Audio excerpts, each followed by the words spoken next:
Wow.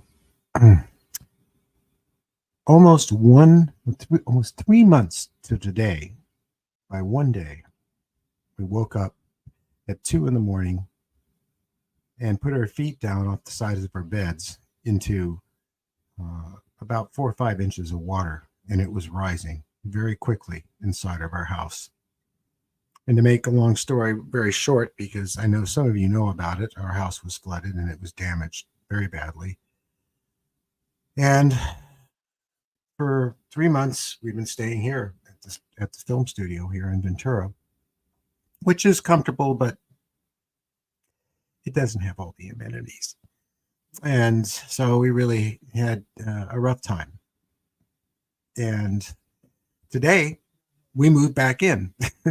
It was our first day going back in, and it was just it was emotional, and it was we worked all day trying to do as much as we could to make it a home, because tonight we get to sleep on a real bed instead of a cot. And so bear with me if I'm a little slow tonight, because I am pretty punchy. I know Mary is too. So, but we're very glad to be back in the house. So we have another show coming up. With all this going on, it was very difficult to get anything done for this Saturday's premiere that we always have on Saturday. And this, I think, will be the 7th one. So we've been very consistent. And most of them have been 20 to 30 minutes. But this week it's 10 minutes because it's what I could do. We didn't get anybody to go in front of camera. We had James Lowe, or James Loft, depending on how you like to pronounce his name, show up yesterday, and he was kind enough to do a show for us. And it's wonderful, and I can't wait to start editing it, but I can't start till Monday. That gives me, basically 5 days to cut the whole thing and do my usual effects and artwork. So, but the one you're going to see tomorrow is taken from my book, Something Is There. And it's about something that happened to me at my grandmother's in 1961. I was 9 years old, and graphically or cinematically with visual effects in the CGI work that I've done, I sort of will show you in that what happened to me. And it's a short piece because the memory is short, and even under hypnosis with Yvonne Smith, only so much was revealed. But it moves, and it's I showed it to Jim and his wife, Martha, last night before they left, and they were quite moved by it. And you get so close to stuff that you're making, you don't know if it's good or not, or if it's working or not. But it was really great to get some feedback, especially from both of them. So that's what's going on. I'm sure I'm forgetting something, but most important thing right now is to bring on Mary Joyce, who is gracing us with her presence tonight. I spent some time looking at her website. You can see a banner going down below. I really think you'll enjoy her website, because I certainly did. I mean, so many websites today are really flashy and wish bang and stuff, but her site was just great. You could go through all these stories and look at all these interesting photographs, some of which I've never seen before. I really found it a neat place to go to and enjoy. So without further ado, I'm going to bring Mary on right now. Hi, Mary. Hi there. I'm sorry you've been going through all that stuff. The Great Flood. Yeah, well, there was a bunch of stuff that happened before that. It was just this domino effect of, well, not bad luck, just rough things happening to us. So we seem to be clear of it now. Good. I'll try to keep you awake. I'm sure you will.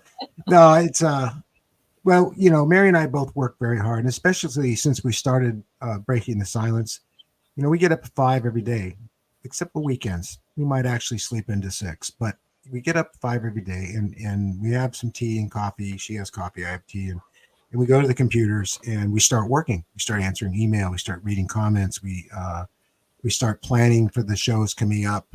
Mary starts planning for her podcast, which I don't know if you've heard her podcast, Mary, but we get lots of letters from people who want to remain anonymous, but they want to get it off their chest. They want to talk about what they've seen, what they experienced, and they have problems with family and loved ones not approving of it. So they send us letters, and much like Whitley Strieber's communion letters, these are the same thing, except Mary reads them, and she's got a wonderful voice, and I just love it. I mean, it was her idea to do it. I think it was a brilliant idea. But the main thing about it that gets me is that these people have nothing to gain at all. They're not trying to get on television. They're not trying to make money. They're not trying to sell a book. They don't want anybody to know, but they do want people to know their experience, and I think that's very sweet. Well, that's good. You sent me those links. I won't complain a lot, but I have been dealing with our co-founder of the website who is in the hospital. So there's a lot of things that I have not been able to do. And I saw the links and I simply didn't have time to check them out. I have seen your show a couple times, but I have not seen hers. And that's just because I had no time to check it out. Well, it's a lot to do. I mean, we have a real hard time ourselves, so I understand, Mary. It's I'm sure you're kept very busy with all this. One way or another, yes. I would be bored if I didn't stay busy. Yeah, well, that's how we feel. We're not interested in retiring or settling down, or we love our work. So, and I've been in the motion picture industry for over 50 something years now, and so I've been a successful artist most of my life, and paid for the art that I did. But when I came forward about my experiences in the 1990s, it damn near destroyed my career because people are so judgmental. If I had said that I saw Jesus, or I was overly religious, and that'd be fine. If I said I was a heroin addict and I got off heroin, I'm off drugs and everything. Oh, you're so wonderful and everything. But you say I've had experiences with non-human intelligence and things in the sky I can't explain, then they want to throw rocks at you, and it's becoming less that way. Yes, it is. I agree. There's a lot more people that are open to these kind of things. Yes, because of the hard work that you're doing, and many people like yourself. It's sort of like there's not like everybody talks to me about disclosure and the government coming out and disclosing things. Well, the government will only share what they're forced to share, and people are learning there's a ton of websites and books and radio shows and TV shows, and that's how the people are being reached, and that's how disclosure is being done. And what we're doing right now, too. Absolutely. Yeah. I mean, Mary and I are planning and going out on the street and interviewing people in public on Main Street here in Ventura, and asking them how they feel about this. Because it's been done before, but not recently. And the last time I saw it done 10 years ago or so, it was getting better even then. But I'm really curious to see what we get. I mean, some people will say you're just nuts, but then at the same time, they can't even identify the slightest little bit about their own solar system. They don't know the difference between Mars and the moon, really, in most cases. Or very simply, that our sun is a star. That always gets them. I didn't know I didn't know it was a star. I get that all the time. And then they thank you. It's like, oh my God. And, that means all the other stars out there could, Boom. Yeah, boom. But, it's just, they haven't thought about it. And they've been too busy trying to survive and being misdirected and distracted and from thinking. And we've all gotten too hooked on our little gizmos, and people walk around and they're constantly distracting themselves from any serious thought. Yeah, absolutely. So when did you start your website? In 2008. Right. So we've been doing it for quite a while. And if anybody goes on the website, there's archives that go back that far in most of the sections. And believe me, they will find things that will be brand new to them, even back in the old archives. Yeah, they were to me, because I went back all the way to 2008, and I was wishing there was more, because you don't have the same kind of material, or you have the same kind of material about the paranormal, UFOs, mostly UFOs, but it's not the same stories and not the same images in photography, in videos. I mean, I have not seen 99% of what was on your site before, and it was very refreshing. At one time, I was a newspaper editor, and I've also been a feature editor and an artist for newspapers. And I know the importance of blending the visual with the words and the importance of trying to stay kind of to the point, because some of these websites, they go gray on you. It's just too many words, or it's just total and you Yeah, can't really focus. And so I guess I take the approach of like a what I used to be a Sunday magazine editor at one point, right. and the visual and the words and the making it condensed, they were all really important. They are. And I think the visuals really add a lot to it. And I know my book, but something is there about my experiences. I put my own artwork all through it of the things I experienced. And of course, I did a movie too back in 2018 um, with a lot of visual effects that I did that you know show what I experienced back then. So, um, and I think if I just sat there and talked to the camera the whole time, I would have lost a lot of people. So, Oh, but the sure. but the film also was actually a film. It was a movie. It wasn't a documentary. The Mhm. pieces we're doing now are more documentary style, but I try to make it more cinematic. And I keep working on that. If we've only done this, will be the seventh one, and I'm still kind of finding my way with it. Seven's not a lot, so yeah, you probably are going to keep finding new things. Yeah, as long as we keep getting new people to go in front of the camera. So Mhm. we have some so far. It's very hard to get people to come forward. I mean, I'm sure you've run into that. You mean the experiencers? Yeah, they'll send you pictures and they'll tell you about what happened, but they don't want to be identified. Some of I used to work in a place where I was able to interact with the customers in a whole lot of different ways. And there were people who would come in and check me out for, I didn't know it until later, to check me out to see if they trusted me before they shared their stories. And, Yeah, they don't do it lightly if they're serious. right. Um, have you had any experience with experiencing a UFO or anything else? I have. It started when I was in Florida. Hmm. I lived between Patrick Air Force Base and the Oh Kennedy boy. Space Center, Oh and my I got goodness. to meet some of the NASA people, including one of the astronauts. And so we would see UFOs sometimes in Florida, where it's nice and flat. I'm in the mountains now, so if you're not, you get between these ridges, and you're lucky if you catch something. But down there, you could see them a lot.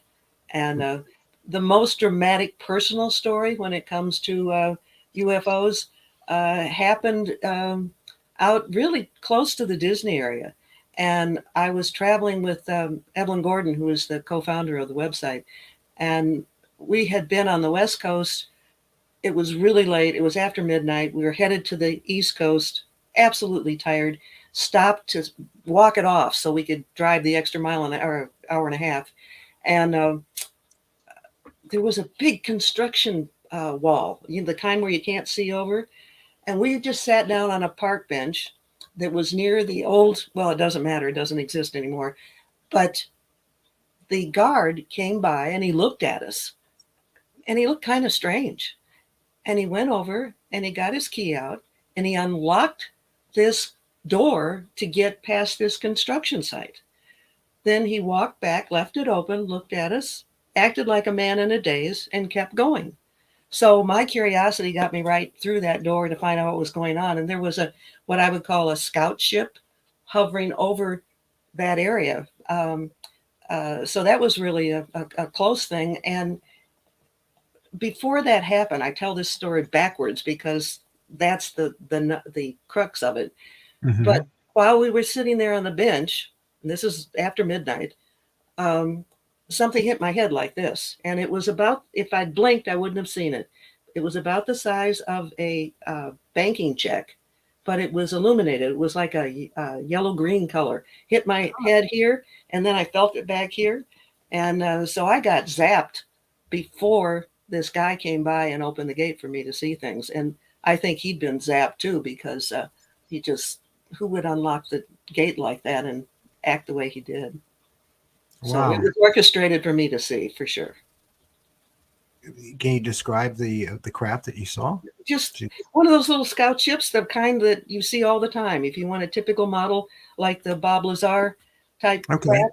Yeah, it kind of looked like that. So it wasn't just lenticular and saucer shape. It actually had some actual structure to it, But I like was looking more up like this, so yeah, I we don't. call it the sport model. Or it He also does. looks That's like it those are didn't. his words. Yes. Yeah, I do like him. Also, Billy Meyer, of course,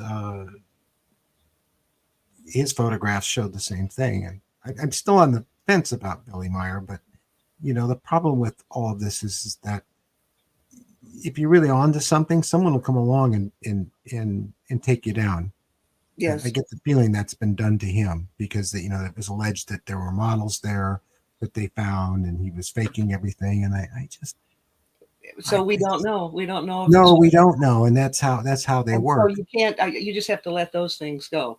But And you've listened to Billy, haven't you? I mean, oh you've yeah, seen the absolutely. interviews. I mean, he seems Before he absolutely, was debunked, yeah, I yeah. I followed him quite a bit just out of plain curiosity.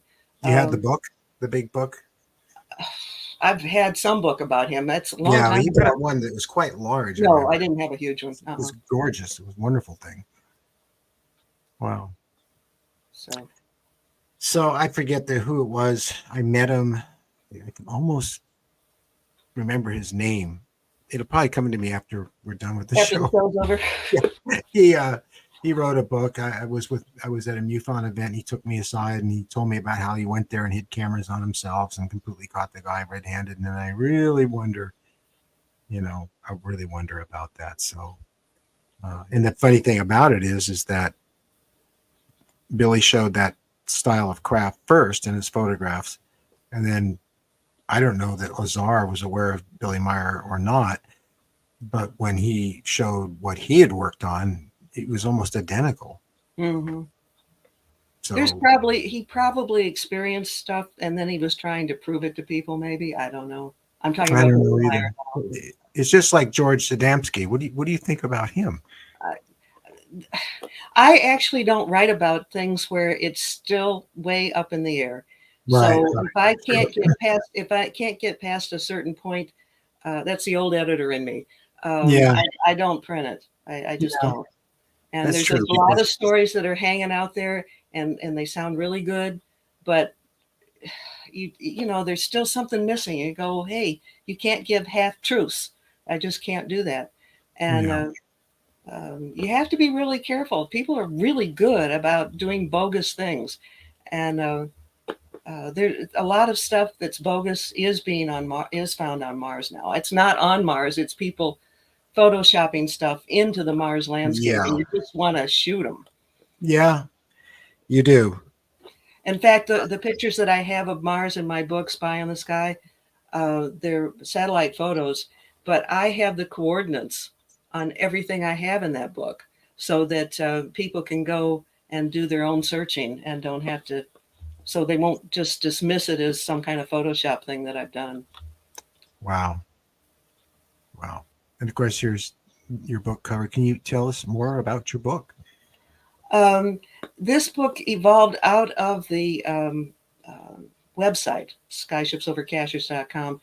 And I got to the point where I'd gotten so much information, it was buried down in the archives. I'm going, people are never going to see how this all comes together. And I decided to put it into a book form so you could really get a good condensed version of it. It's caused quite a bit of controversy. I have 5 books on Amazon. This is the only one where it's like it's been sabotaged. And I won't get into the whole thing, but this is now only available on my website because it's being messed with.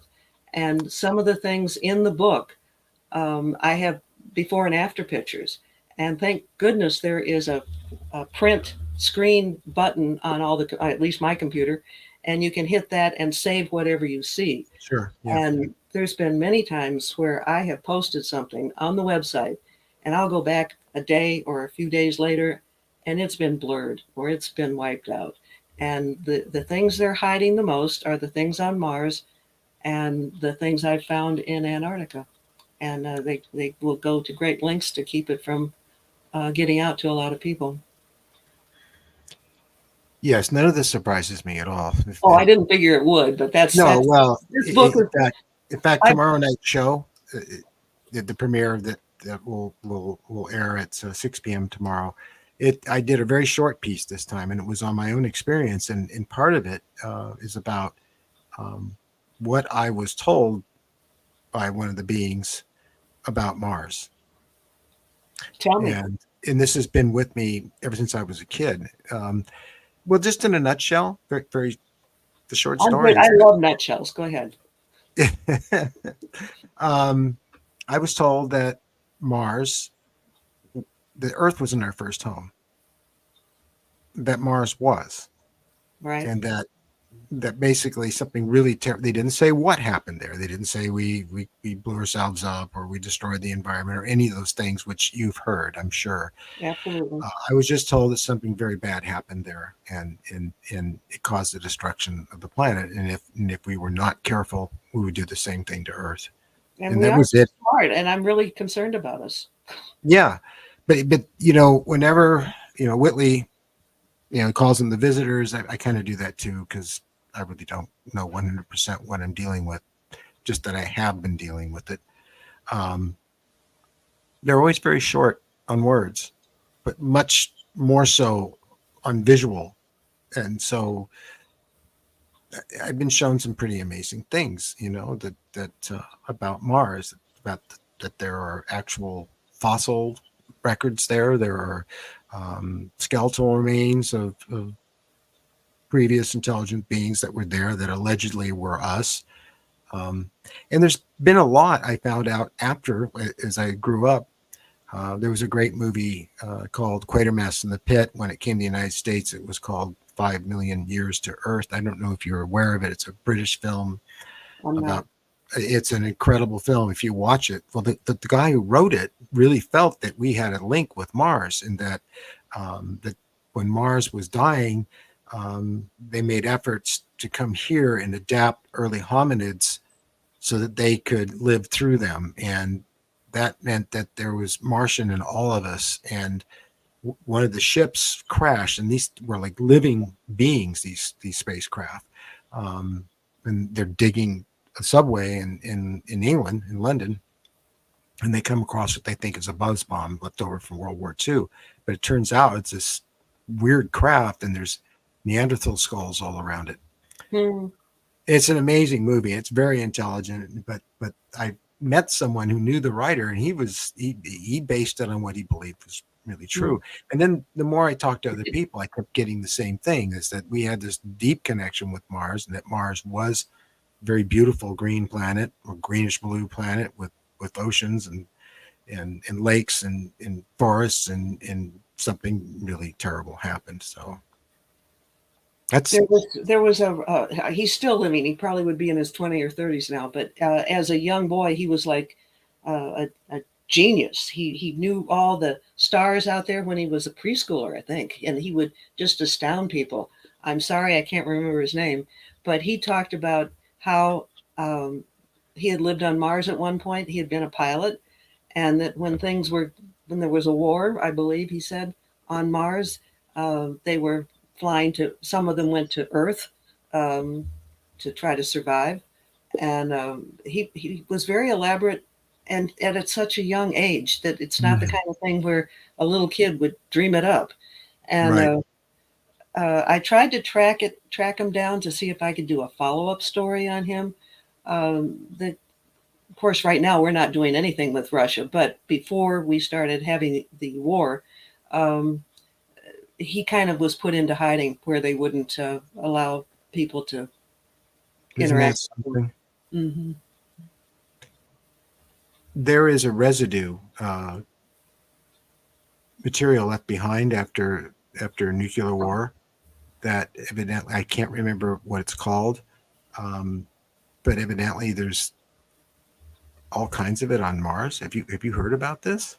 I don't know exactly what you're talking about. No, Well, it's when you set off a nuclear bomb or weapon, you're and talking about radiation it's not residue. radiation; it's an other type of material that can be detected in the soil that would indicate that there has been Mm. severe radiation caused by nuclear weapons.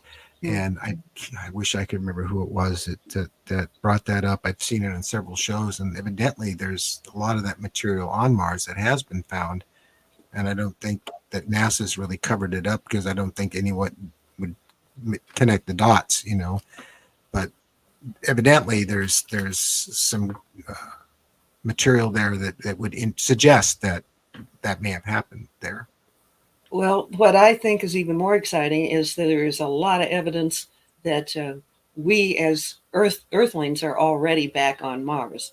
And I don't normally read, but I want to read you two sentences. Sure, absolutely. There's a guy, his name is Professor Hayam Mashid. He was in charge of space security for Israel for almost 30 years. And in December of 2020, he decided he didn't have anything to worry about. He was going to go public with this. And his entire statement was printed in the Jerusalem Post.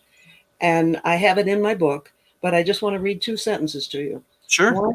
One is there's an agreement between the U.S. government and the aliens. That's one. Another one, there's an underground base in the depths of Mars where the alien representatives are, and also our American astronauts. And that's coming from a man with an impeccable background and wonderful credentials. Wow.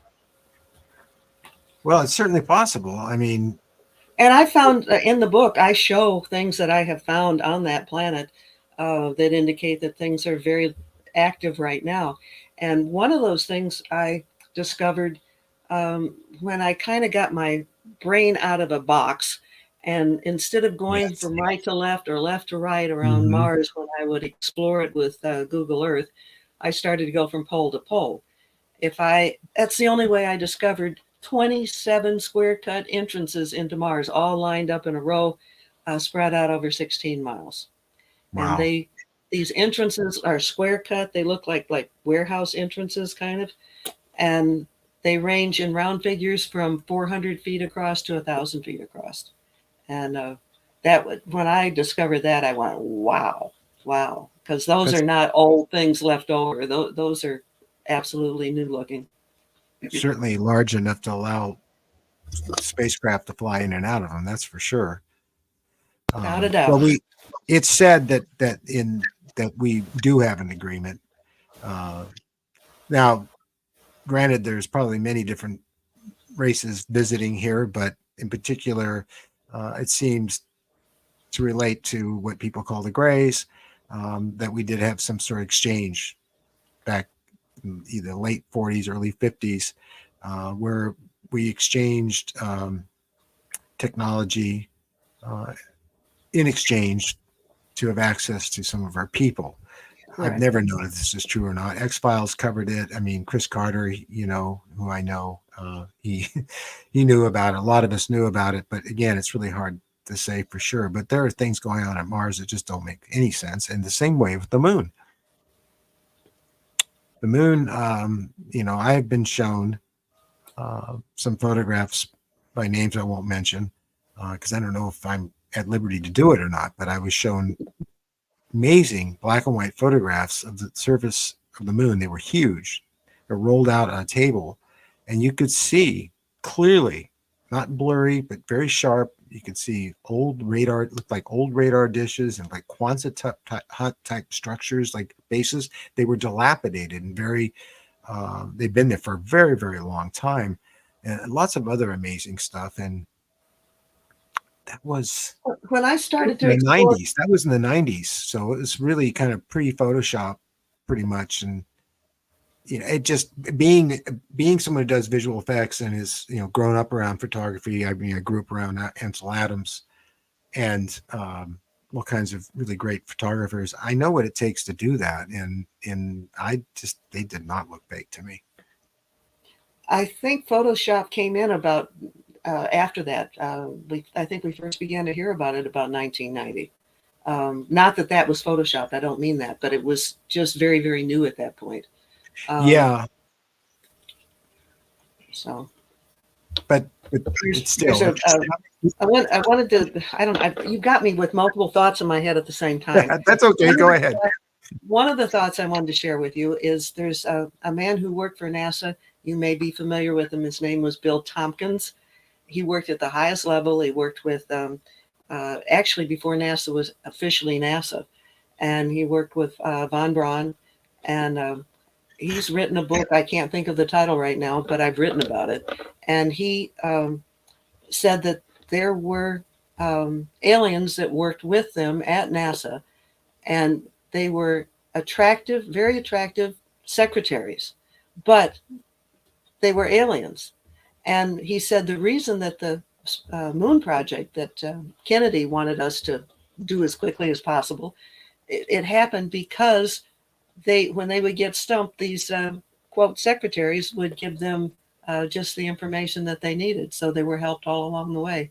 And they looked, like he said, beautiful humans. So we hear so much about the Greys, but there are the tall whites and or the Nordics, or Sure. that, you can tell that we share a genetic similarity. And so I personally hate to get hung up just on the Greys. Well, me too. I mean, there's so much more going on, but they have had one heck of a presence. And in my experience, that's really all I've dealt with. Mm-hmm. So very much like Whitley, although I have seen very tall people that they're neither beautiful nor ugly. They're just sort of there. Sometimes they're wearing like suits, you know. Mm-hmm. Um, um, I During saw, your experience, is that what you're saying? yeah, yeah. Okay. Well, sure. There's these craft that look like cigars. They're not very big, and they're almost like a flying bus. And more than once, I've um, come to on one of those, sitting in a seat like in an airliner, and there's all these people on board, and they're in different clothing. Some are in their night clothes. They're not they're not really awake. They're like Mm. in a trance Zombies, state. right? Yeah, but for some reason I'm awake, and then there's this really tall guy walking up and down the aisles checking on people, and um, What does he he, look like? he's human looking, but Okay. very tall, Okay. and unusual facial features. I'd have to do a drawing of it. But he looked But human. Would he mix in with a crowd of humans? oh, probably, Okay. yeah, yeah, probably. So, Okay. but then again, I've learned that the Greys, for lack of a better description, I mean, they're not always little. Sometimes they're very Well, tall. And the right. one that I've been dealing with and remember since very young, it's a she. And in fact, tomorrow night's show, I bring her to life in the show um, with my art, and she's very striking. And she's tall, much taller than the little one, the little Grays. And she's very light skinned, and she's kind of arrogant, very full of herself, and really very much in command. And she's always been that way. Mm. Well, it certainly It's changed your very life. odd. It's a very odd thing and a very odd relationship that I've never felt comfortable with. I mean, especially talking about it. I've been talking about it since the early 90s into this day, even talking now.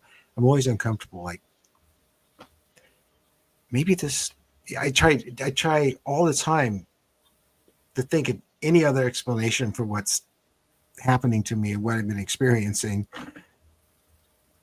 than accepting it for what it is. And that's just that little bit of skeptic, that little bit of sanity holding out. But when I really look back over all the years, I mean, I've had people with me when experiences have happened. I've been fully awake and looked in the eyes of one of those beings, and uh, so it's kind of hard to explain it Do away. you Not to feel mention do the you feel physical comfortable with traits. any of do you feel comfortable with any of them? Um, yeah, I do. After a while, when I was a kid, much more so. to me, it like, it was like a Peter Pan thing. It was, it was amazing. When I got older, it was a little more terrifying because by that time, I'd been pretty beaten up by our culture, you know, and everybody's opinions and judgments and everything else that goes on with human beings. So I wasn't that little innocent kid anymore. I was, pretty browbeaten by politics, religion, and all this other stuff. And um, so you start to think. I think the scariest part about it is you think you're crazy, and so you don't want to talk to anybody about it. And it's Right. like this secret you hold in, and it eats at you. And I think that's really the scariest part when the experience happens and it first comes on and you can't move and lights come in. That's pretty scary. Mm-hmm. It's never comfortable. But then after a while, I'm better with it now. And why do you think this is happening to you?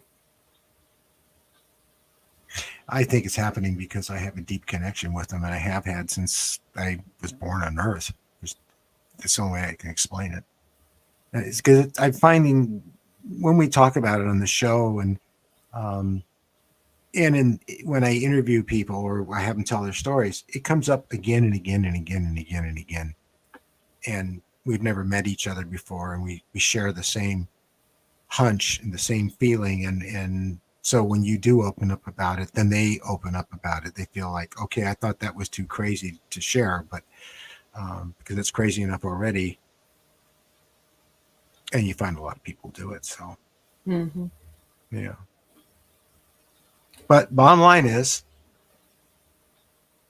for me, all I know is that it's something very unusual has been happening to me all my life, that I've had an interaction with some kind of non-human intelligence, and, to actually put labels on it or names or say where they're from or why they're here for sure is pretty much theory and conjecture, although I have these gut feelings and my gut's usually right, but Mm-hmm. that's not good enough to convince anybody. Only Will somebody. the ETs answer your questions?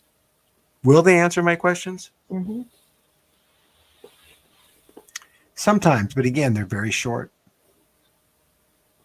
Like when I was on the phone with Whitley Strieber and I saw the big triangle coming over our house, and I was just exasperated because I'm on my phone. I can't photograph it. I can't videotape it. I didn't want to take my eyes off it, and I wanted to describe it to him. After it was gone, I got this short little message. There's still hope. Don't give up. Mm-hmm. But I very rarely, when I'm in that state, for some reason, I don't think to ask him any questions. Mm-hmm. Wow. I'm not sure why. So what are you working on currently? Currently, I'm dealing with a whole lot of personal stuff. So I am just doing the website right now. You're just doing the website right now. Right. Are you getting new material, or people sending you things? I do get new material. I have stuff that I've never shared before that I, have also brought forth. So yeah, I get it different ways. Um, but at some point, like when I was doing some of my projects, I was out in the fields doing research in, getting in the situations where people were actually experiencing these things. At this point, I can't do that kind of research. Um, so, but Have you gotten crazy stories like mine? oh yeah, yeah. Oh Uh, yeah. and one for some reason this keeps coming back, so I guess I'm supposed to say it. This one man, he had very like you, very smart, very educated. Um, he would get frozen at night and he couldn't move, and a reptilian would come into his room. Well, I'm not much inclined to like reptilians. I don't really think too much of them is positive, and um, I don't mean this in a religious way, but in a spiritual way. Mm-hmm. We interacted with him, and after that, he only saw human type ETs that would come in to help him, and one came in and healed him. He had something that could have killed him, and this big tall ET looking on the human side um, healed him overnight. and the doctor was amazed. So there's some I hesitate. Religion has so many twisted concepts to go with it. There's so many things done in the name of religion, but I do believe that there is higher power, and I do believe that when people connect with that, sometimes their level of experience will elevate. That's true. Yeah. I don't know if I That, said that's that well, but I tried. no, you said that very well. It's in it, and we're finding this all the time. And when my experience started, I was a little boy, and it was amazing and curious, and they seemed to know what I liked, and they used to let me look out the windows into space because I loved that, and give me experiences traveling, moving through the galaxy, and seeing all kinds of beautiful things in space. And I've always been you know, an amateur astronomer and just someone who lived, eat and breathe anything space. Watched all the launches, watched Neil make his first step onto the moon, all of it. At that point, the whole country was watching. Sure. I don't know that they would be today, but I'd like to think that so, but and then as time went on, it got kind of rough. It almost felt like a gauntlet. And then you come out the other side of that gauntlet when you're older, and it just starts to elevate. It becomes much more about the experience seems to be about achieving a higher consciousness, or certainly a greater awareness of reality. I mean, there's so many levels of reality, but at least one that is not the flat earth, that Right. includes all of nature and the cosmos. And, as you know very well, I mean, most people don't even think about the stars or even go out and look at them, or they don't realize their connection with them. Yeah. They're clueless about what Webb's up to, Webb telescope and its discoveries. They don't care. They can't comprehend it for some reason. I think we have been successfully dumbed down as a Yeah, but as a yeah, and obvious to me, the reason behind doing that would be to make us more manageable, correct. so that these people who think they're in power and think they have elitism and think they have uh, power through money can control us better. But there are things out there that diminish their elite, powerful presence of mind that they seem to live in every day. So, and they're about to face that more and more and more, and it's inescapable, especially just with their own science and what it's discovering, although they love to cherry pick science too, Hmm. but now there have been efforts already to say that what Webb is making is making errors, that it's not really, you're not seeing what you're really seeing, kind of thing. I love to do that. Conspiracies everywhere. I think we've got Yeah, it's little overboard with it. yeah, because Webb's tearing apart physics as we know it today. Quantum physics is was laughed at back in the 80s, and of course today it's pretty well accepted. But now even the discoveries with Webb are starting to suggest there's a great deal more to physics than just quantum physics. That it gets crazier and crazier and harder to understand and explain, but yet it It's exists. real. And that's a great entrance into what I think the planet is about to experience, as far as having a relationship with other intelligences from space, which is long overdue. Absolutely. Yeah. So. But I'm not one of those people who says, just embrace all the ETs. They were all going to come and save us. We have the good, the bad, and the ugly. Oh, And sure. they have the good, the bad, and the ugly, and we better use discernment and go trust that gut feeling.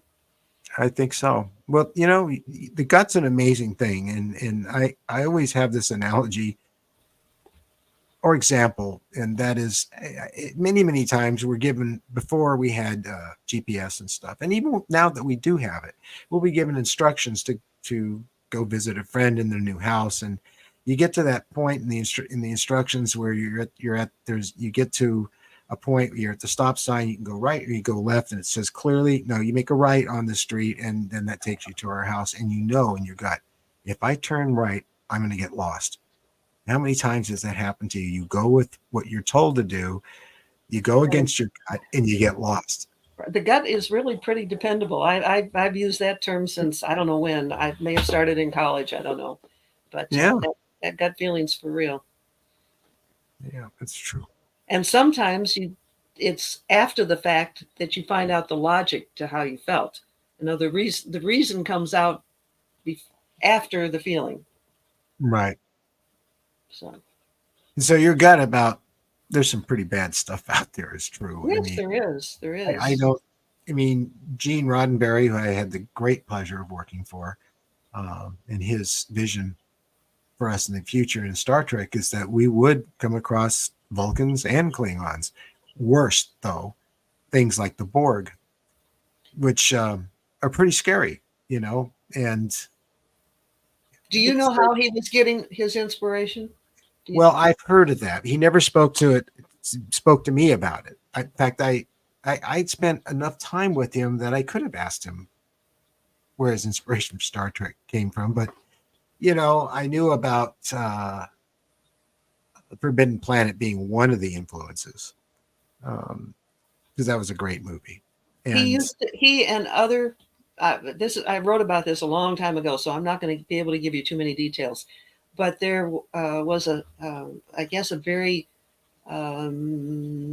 authentic psychic or medium or something down in Florida, and he and other well-known people many times would meet with her, and mhm, she would channel what they called, I believe it was the group of nine, and they gave this group this kind of information that inspired the work that he did. yeah, I heard some other stuff too that somebody had lived next door to him and he was writing and they heard through the walls. I mean, I've heard all kinds of screwy stuff, but Well, this seems to be very, very real, and I will see if I can dig through my yeah, archives and pull it up. But it was very convincing. I checked to see if the lady was authentic and did all that before I posted it. wow. So No, I was. I mean, I just feel so blessed to this day that I got to know him. I got to work with him. I got to work on Star Trek. I even did Leonard Nimoy's ears for the first movie, um, and I got to be friends with DC Fontana, who was one of his principal writers for the original TV series, and she was fantastic. She's come here many times and um, sat in my captain's chair and been to my parties, and she liked the parties we used to throw here. Um, the do whole you think Star Trek. do you think your own experiences have had an effect on how you've done these kind of things, how you've done your film work or your They may model, have. They may whatever? have.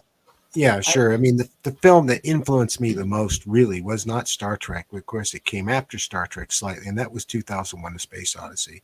Kubrick and Clark, um, and the no, people. I meant. Do you think the ET contacts that you're having Well, that's what I'm influence? relating to Okay, all right.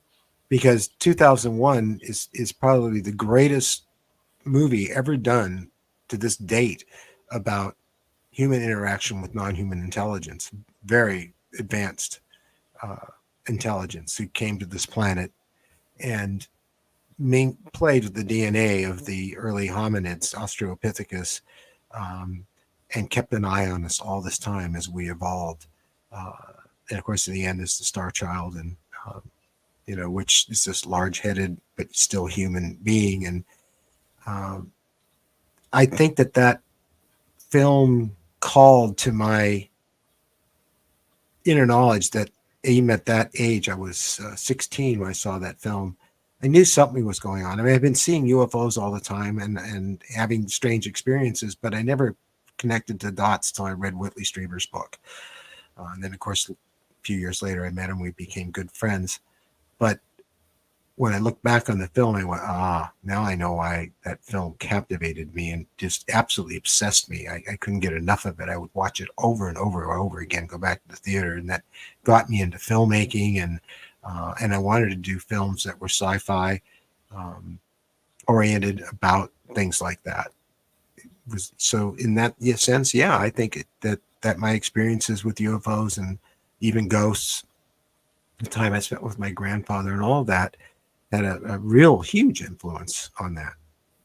You know, Because they to me, may simply have fed you ideas just the way the secretaries at NASA fed the engineers information. well, they may have. I mean, the first film was "But Something Is There." Well, I'd done other movies, but the first film on my own, with my own money and my own crew and everything, after I left Hollywood, was "But Something Is There." And Whitley's in it, and Yvonne Smith's in it, and they play themselves, and it was great. But as I moved on, I started adding a little bit of fiction to it, and not because I was trying to make stuff up, but because I wanted to fictionalize it to a point where I could take what I was experiencing, the knowledge I had based on it, and apply it to a story that was very deeply rooted into my own experience. And I did two more films, and one was called The Dreamtime. The next one was A Conversation with My Father. But the one we're working on right now, we hope to shoot like next month, is called The Double Slit Experiment. Hmm. And it's back to really dealing face to face with a visitor and having a very existential conversation with her. Is what the film's about. So And the yeah, title, I mean, they're feeding me things for sure, because I know, at least I think so, because in reading, at first I wrote it as a short story. Now I'm writing it as a script, but when I read the short story through, I mean, just the influence is there. yep, you've been trained for this, apparently. I guess, Yeah, I'm never ready to say, well, that's it for sure. I mhm. absolutely believe that's, I they put me on a mission and stuff. Lots of other people tell me that, but I'm always holding out till I get more facts. Well, And I've been doing that ever since I've been a little kid in the backyard looking at the stars saying, is there anybody there? So how can I get back up there? Because I felt like I was put down here. So um, it's just that gut feeling, right. you know. So what about you? I mean, you're very involved in this. You had an experience. What did you did you I haven't had anything like you've had. know? But you had a gut feeling, Right. probably when you were a child, I've had lots of experiences, but I haven't had right? the interaction with Grays or anything like that. Were you interested in astronomy when you were very young? Oh, there is a picture of me when In I'm the a stars? preschooler and I have a telescope in my hand, so maybe I was. Yeah, I'm not a yeah. fanatic about it, but Oh, I am. I just thought of something else. I did let's see, when I was in high school, I did a National Science Foundation competition thing, and it was on sunspots. So how that affects us and affects the planet, and how in the world I came up with that idea is a bit perplexing. I don't know. Yeah, So it seems we're sort of born with it in our blood. I mean, you just other people are looking around and on this plane here, and other kids and people are looking like this a lot. yeah. They're not just looking here; they're looking there too. And when Well, you connect here and there together, you really get something. the books that I've done give you an indication of how my curiosity takes me in many different directions. I've Right. written about Bigfoot, Cherokee Little People, secret underground military bases, um, tangible evidence of Jesus based on things that they've actually Right. found, and those You're are having all fun. quite. And then the Spy in the Sky. Those are all. They're not connected. They're all very different. Hmm.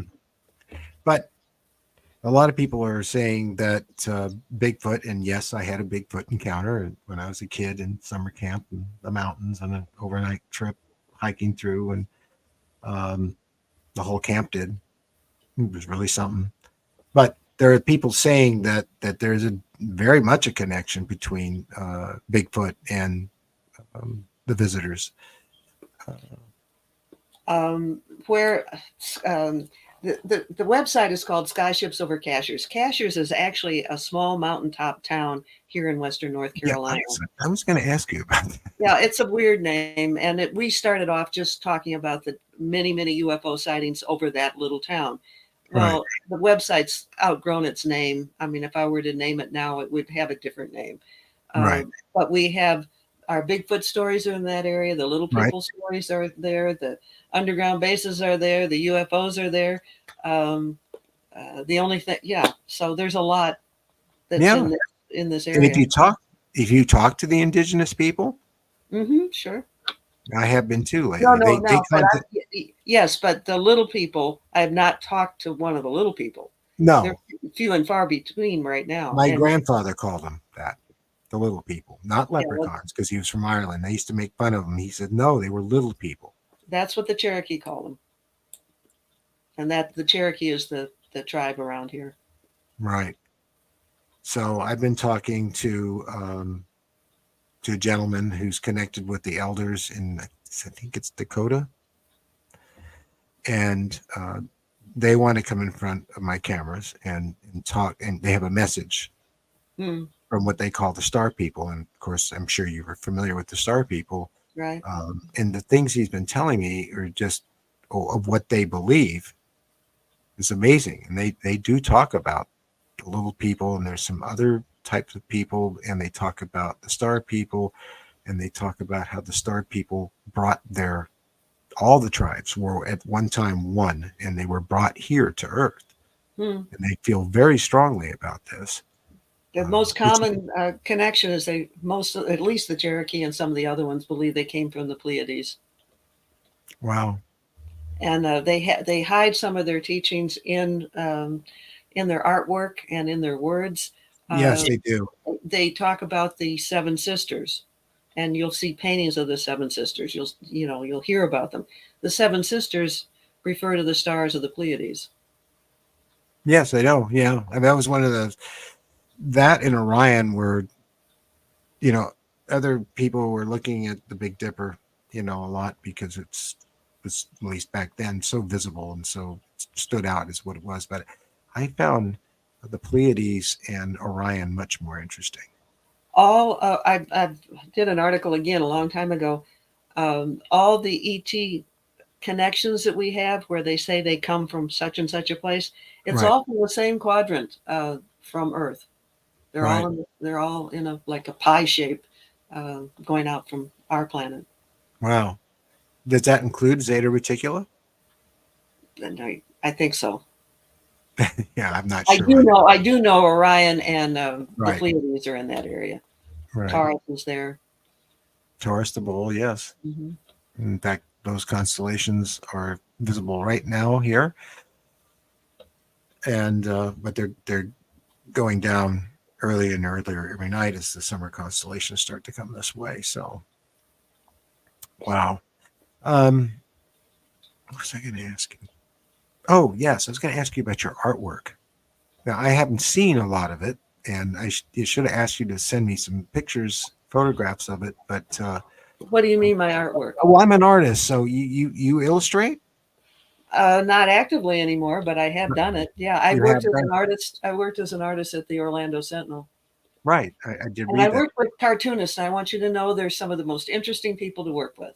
Oh, yes, they are. They're kind of quiet, but they have this great quiet humor, and I think I enjoyed working with the cartoonists more than anybody in my whole life. I've known a lot of comic book artists, and they're the same way because basically they're cartoonists. Mm-hmm. But you stop doing it. Like I said, my curiosity keeps leading me to other places, and it sometimes gets interesting in a different way. I worked with producing children's books with Texas Instruments. They were talking children's books, so I worked with people at Marvel Comics. I worked with Steven Spielberg's book staff, or Right. just did some really interesting things. Of all the movies I've ever seen a zillion times, it was E.T. because we had to make sure we got it right for the book we were working on. So I sat in the movie theater watching that thing a whole lot. And I've never seen any other movie as often as I have E.T. That would be 2001 for me, and you never saw ET, although he was there somewhere, Yeah. because So, Kubrick didn't feel he could represent the intelligence behind what was going on well enough, because he wanted the film in the future to still hold up, to still shine. And so he felt if you couldn't do something right, don't do it at all. And I agree with that. So, mhm. and of course, Spielberg, you're talking about Spielberg, and I'm always afraid to talk about it a little bit, especially in this setting, but he knows a great deal about this subject. He really does. He's highly involved, and that's pretty much. If you and I My ever get to my talk face to understanding face one day, I can tell you some things. So, my understanding is he has been used as a vehicle for preparing the masses for things that have have happened or will happen, and right. I don't doubt that for a minute. Yeah, well, certainly Close Encounters. I mean, you know the territory well. You're very invested in this subject matter. So you look back on the film and you'll see that everything that we know to be true about the community of people who have these experiences and the people who had the sightings, and down to the pilots that start off at the beginning of the film not wanting to report, the airline pilots not wanting to report the UFO because you know why. Hmm. Everything in that movie was based on actual events or real occurrences or real experiences. So then you look at the ending of the film. Does that mean that the ending happened too? And if you and I ever get to talk in person, I can tell you. So, Okay. but that's kind of giving it away right there.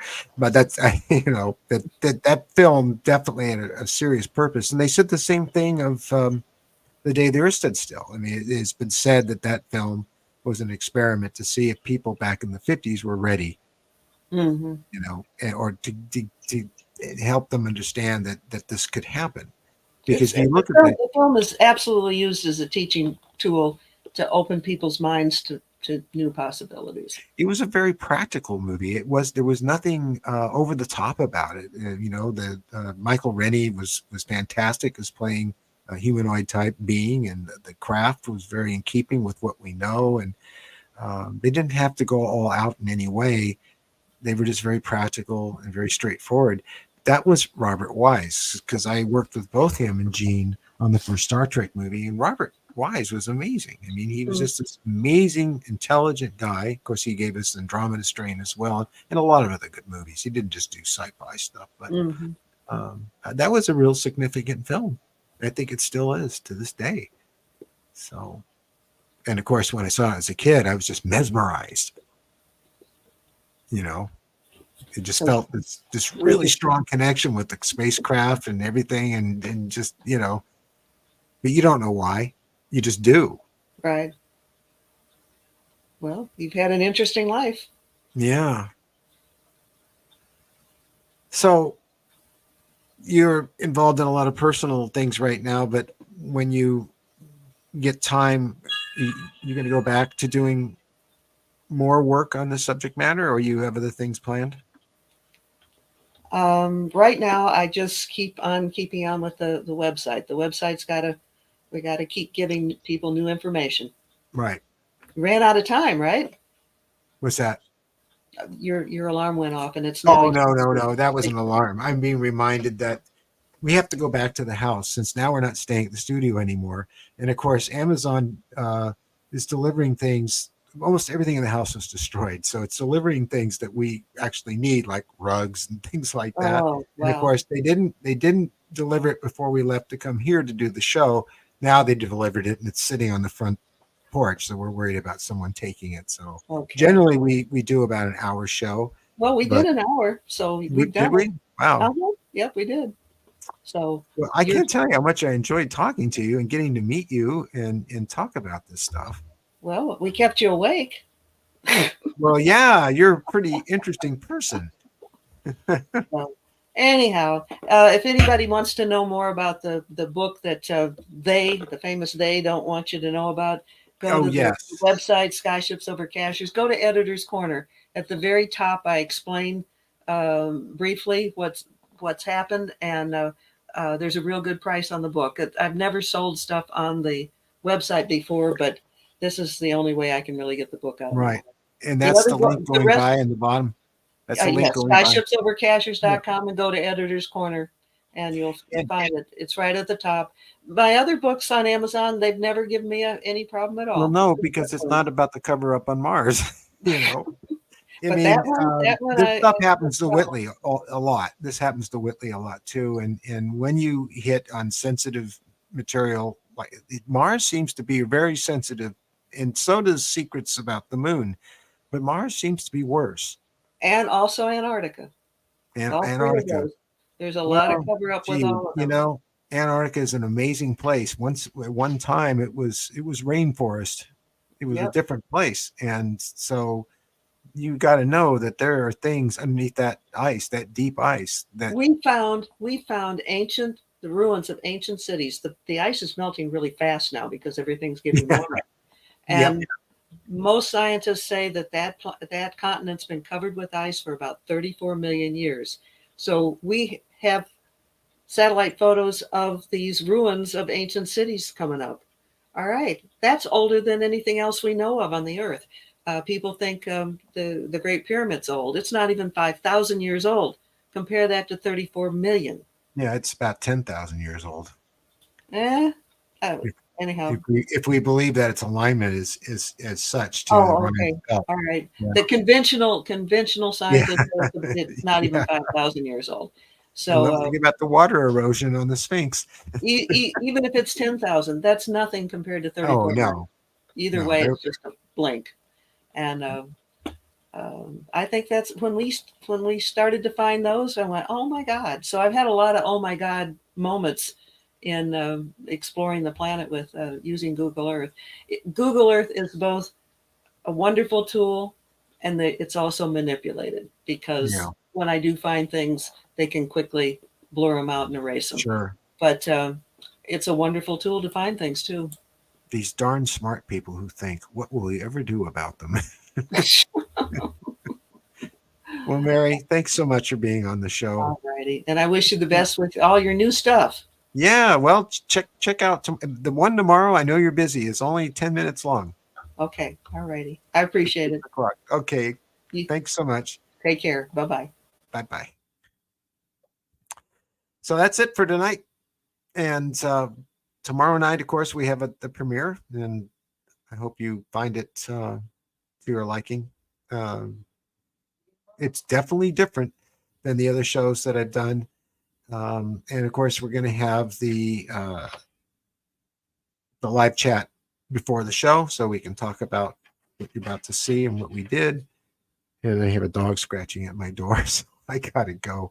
But I love you all very, very much. And thanks for showing up tonight. And we will see you again tomorrow. See you then.